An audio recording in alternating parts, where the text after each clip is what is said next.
Really interesting political story developing in the state of Texas as the Republican Party there went to war with itself this week. The State House Speaker, Dade Phelan, just narrowly beat a Republican challenger endorsed by Donald Trump in a primary runoff. Meantime, more than a dozen Republican incumbents in the State House actually lost to more conservative candidates. And then in the congressional race, Congressman Tony Gonzalez defended his seat, running against a gun rights activist backed by the Freedom Caucus, and Gonzalez just barely won.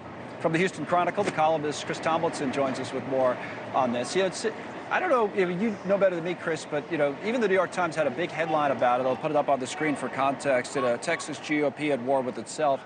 The hard right is gaining power, talking about the victories by so many challengers and what they may mean in that the next legislative session, the 89th, will be one of the most conservative. What's going on right now in Texas politics?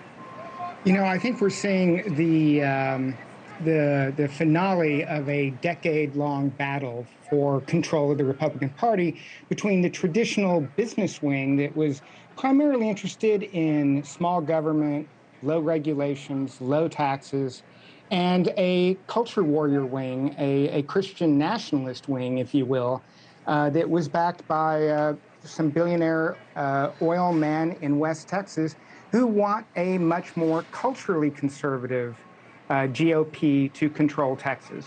And this has been going on for years, and I think we're now at the point that it's tipping over to having the Christian conservatives, the culture warriors, take control, and we're seeing the Chamber of Commerce side of the Republican Party begin to fade. Right. It's kind of a microcosm, it seems to be, of what's happening in the Republican Party around the country. I mean, you're covering the Trump trial and waiting for the verdict. You think about the Trump Republicans versus kind of the old school, to your point, country club Republicans from years ago, or maybe some of it specific to Texas. Let's talk about that House race for a moment, which was interesting. The Hill headline on Gonzalez is that he fends off a hardline GOP challenger in a Texas runoff. But, that had a lot to do with gun rights, right? And how that's viewed. So maybe that was a specific to Texas case. I don't know.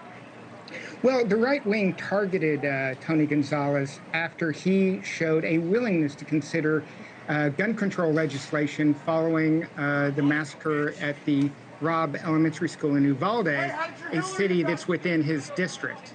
Gonzalez had the advantage that he was running against a very colorful character who liked to have YouTube videos of him testing out different weapons. He tested out a weapon that was used to kill Martin Luther King, Robert F. Kennedy in 1968, and he used a Nazi rifle that he called the original ghetto blaster.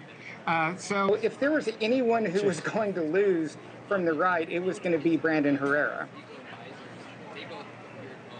Man, it was a close race. So look at those numbers, 50.7, 49.3. That's the thing, the State House race we talked about earlier, close race. You talk about the Trump influence on this. What about that part of it? Final, kind of example here. This is also from The Hill. Katrina Pearson, who a lot of people who followed Trump over the years remember, she used to be kind of an unofficial spokesperson, and then I think at one point maybe more of an official spokesperson for his campaign. She won in a State House primary. So what does that say? It's kind of a similar conversation, but it wasn't that she came close. She won. Oh, no, certainly we've seen 15 of these ultra-conservatives displace more moderate Republican conservatives. We don't have any moderate Republicans left in Texas, really. Being conservative is part of the brand here. So now it's all about orthodoxy, and it's about loyalty. What's interesting to me is if you look at the races where the more moderate candidate won, whether it's Dade Phelan, the Speaker of the House, or Tony Gonzalez, turnout was twice as high than in the races where people like Katrina Pearson won. It also had a lot to do with a very low turnout primary runoff. Thanks so much for watching. Just go to joinnn.com to find NewsNation on your television provider. And don't forget to click the red subscribe button below to get more of NewsNation's fact-driven, unbiased coverage.